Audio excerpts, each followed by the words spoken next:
अस्सलाम वालेकुम। Welcome back to Shifan associates. हमने कॉन्स्टिट्यूशन लॉ को पढ़ना स्टार्ट किया था। कॉन्स्टिट्यूशन लॉ में अब तक हम 3 लेक्चर्स पढ़ चुके हैं, जिनमें हमने प्रिएम्बल ऑफ द कॉन्स्टिट्यूशन और आर्टिकल 1 से आर्टिकल 6 तक को स्टडी किया है। आज का टॉपिक हमारा आर्टिकल 7 से लेके आर्टिकल 8 है। This is advocate Shifran Saeed. So let's start today's lecture. Part 2। अभी तक हम फर्स्ट पार्ट को कवर कर चुके हैं। हमने देखा कि कॉन्स्टिट्यूशन में 12 पार्ट्स हैं। फर्स्ट पार्ट में हमने आर्टिकल 1 से 6 तक को स्टडी किया। सेकंड पार्ट हमारा स्टार्ट हो रहा है आर्टिकल 7 से। आर्टिकल 7 हमें डेफिनेशन ऑफ द स्टेट के बारे में बता रहा है कि what is the definition of a state. In this part, unless the context otherwise requires, the state means the federal government. सबसे पहले क्या आ गया? Federal government. स्टेट का मतलब क्या है? Federal government. Next point is Majlis से Shoora, parliament. A provincial government and a provincial assembly. इसके अलावा क्या है? एंड सच लोकल और other authorities in Pakistan which are empowered by law to impose tax और सेस। ऐसी अदर लोकल अथॉरिटीज जो कि पाकिस्तान के कानून के मुताबिक उन्हें लॉ एम्पावर कर रहा है किस चीज़ के लिए? कि यहाँ वो टैक्स कलेक्ट कर सकें या फिर वो सेस चार्ज कर सकें। Tax is the source of revenue for a government, जो वो अपने सब्जेक्ट से चार्ज करती है। और सेस एक एडिशनल टैक्स की फॉर्म में होता है, जिस एडिशनल टैक्स को किसी स्पेसिफिक पर्पस के लिए चार्ज किया जाता है। फॉर एग्जांपल, गवर्नमेंट कहती है कि हम हर शख्स की इनकम में से 1% सेस चार्ज करेंगे for the purpose of securing primary and secondary education. अब ये एक स्पेसिफिक पर्पस के लिए जो टैक्स लगाया जा रहा है, जो एडिशनल टैक्स है सब्जेक्ट ऑफ द स्टेट के ऊपर, इसे हम सेस कहेंगे। Now we are moving towards the very important part of our constitution. These are the fundamental rights. Fundamental rights क्या है? स्टेट ऐसे राइट्स जो रिकॉग्नाइज कर ले अपने सब्जेक्ट के और उनको अपने कॉन्स्टिट्यूशन में मेंशन कर दे। These rights are called fundamental rights, और these are also known as group of rights जो रिकॉग्नाइज किए गए हैं स्टेट की तरफ से, which include right of freedom of speech, freedom of movement, freedom of assembly, freedom of association. All such rights which have been recognized by the constitution are called fundamental rights. Article 8. Article 8 का title है laws inconsistent with or in derogation of fundamental rights to be void. जो laws inconsistent होंगे या डेरोगेटिव होंगे, तखफीफ करते होंगे fundamental rights में, वो लॉज वॉइड हो जाएंगे, यानी कि उनका कोई असर नहीं रहेगा, नल एंड वॉइड डिक्लेयर हो जाएंगे। क्लॉज 1। क्लॉज 1 हमें बता रही है एनी लॉ और any custom or usage having force of law insofar as it is inconsistent with the rights conferred by this chapter shall to the extent of such inconsistency be void। अगर कोई law, custom, usage जिसपे force दी गई है law की, वो inconsistent होगा इस chapter में जो फंडामेंटल राइट्स दिए गए हैं उनसे, तो जिस हद तक वो इनकंसिस्टेंट होगा वो हिस्सा वॉइड हो जाएगा, यानी पार्शियल इनकंसिस्टेंसी जो है उसे वॉइड डिक्लेयर कर दिया गया है in all the existing laws. Whereas clause 2 says the state shall not, नहीं बनाएगी, shall not make any law which takes away और abridges the rights so conferred, and any law made in contravention of this clause shall to the extent of such contravention be void। यानी अगर future में state कोई ऐसा law बनाती है जो कि टेक अवे करता है, एब्रेज करता है राइट्स को, फंडामेंटल राइट्स को जो कि इस चैप्टर में दिए गए हैं, then such a law which is in contravention of this clause shall to the extent of such contravention be declared void। clause 3। clause 3 हमें exceptions बता रही है कि what is the exception to article 8। at the present हमारी supreme court में एक bill आया है, supreme court practice and procedure act. इस एक्ट को चैलेंज किया गया है on the basis of it being against the fundamental rights. तो ये चैलेंज आर्टिकल 8 के थ्रू पोज किया गया है। that this act is against fundamental rights, so it shall be declared null and void by the Supreme Court. अब exception में हम देखें, the provisions of this article shall not apply. कहाँ पे ये आर्टिकल की प्रोविजंस अप्लाई नहीं होंगी, यानी कौन सी ऐसी चीजें हैं जो एग्जाम्प्ट है फंडामेंटल राइट के वायलेशन से। Clause A, any law relating to the members of the armed forces or of the police or of such other forces as are charged with the maintenance of public order for the purpose of ensuring proper discharge of their duties or the maintenance of discipline among them, ये first exception है। Arm forces, police और other such forces जिन्हें charge किया गया है public order को maintain करने के लिए, प्रॉपर डिस्चार्ज जो करना चाहें अपनी ड्यूटीज की, जैसे उन्होंने क्रिमिनल्स को अरेस्ट करना है, नॉन स्टेट एक्टर्स को पकड़ना है और ऐसे लोग जो सोसाइटी में केओस क्रिएट कर रहे हैं उनको अप्रीहेंड करना है, तो उन पर फंडामेंटल राइट्स को ओबे करना लाजमी नहीं होगा। They will fall into the exception of this clause.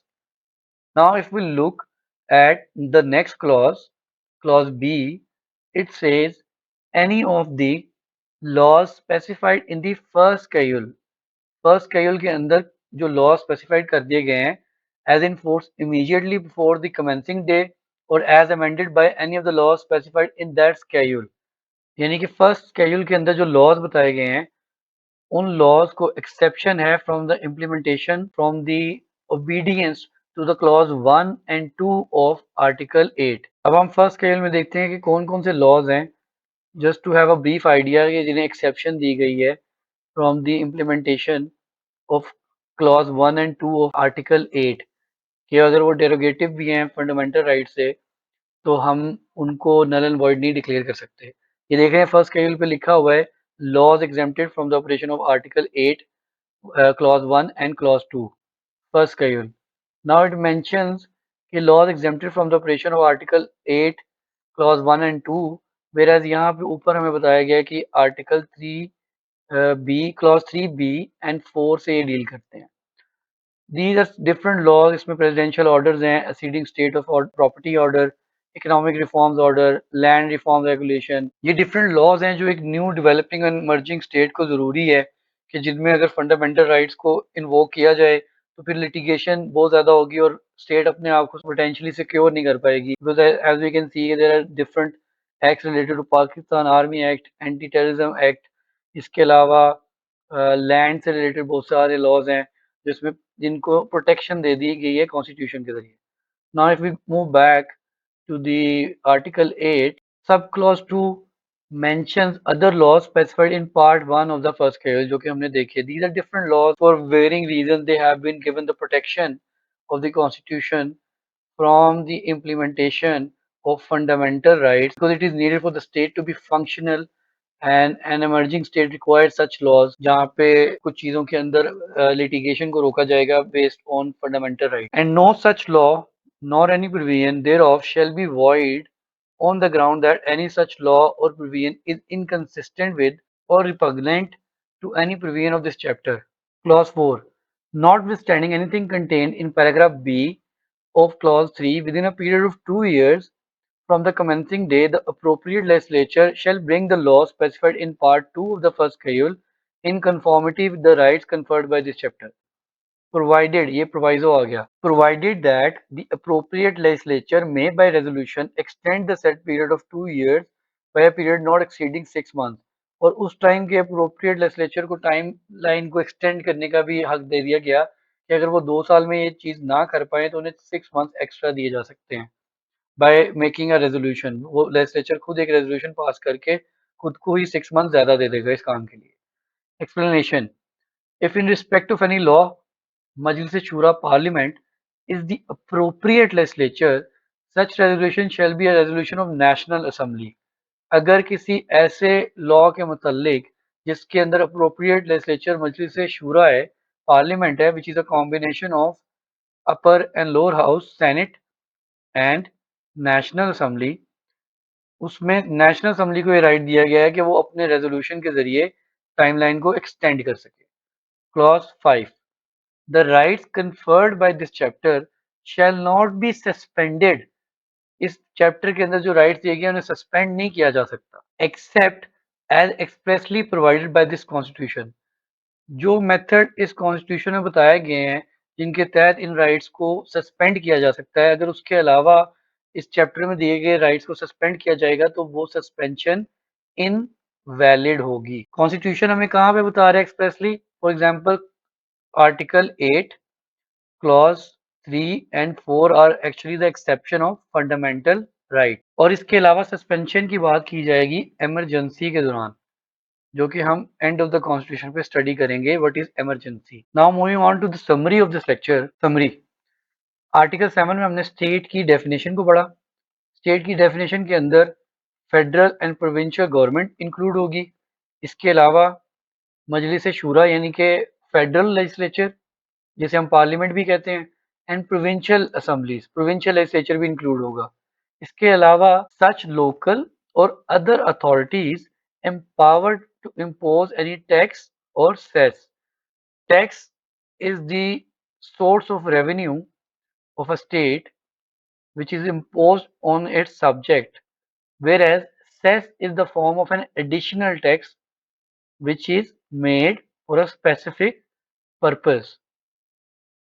हम रोड्स पे टैक्स देते हैं, मोटरवे पे जाते हैं, हम एक टैक्स पे करते हैं, एक टोल टैक्स पे करते हैं, that will be a form of a tax, whereas cess is the form of a specific kind of additional tax जो हुकूमत किसी स्पेसिफिक मकसद के लिए लेती है। आर्टिकल 8 में हमने पढ़ा any law inconsistent with the fundamental right is void. ऐसा कोई भी लॉ जो स्टेट में एग्जिस्ट करता होगा which is against fundamental rights is void. Any law made in contravention shall, to the extent of that contravention, shall be void. Next, we see the exception to the above mentioned rules in Article 8. Article 8 में हमने देखा कि armed forces, police और other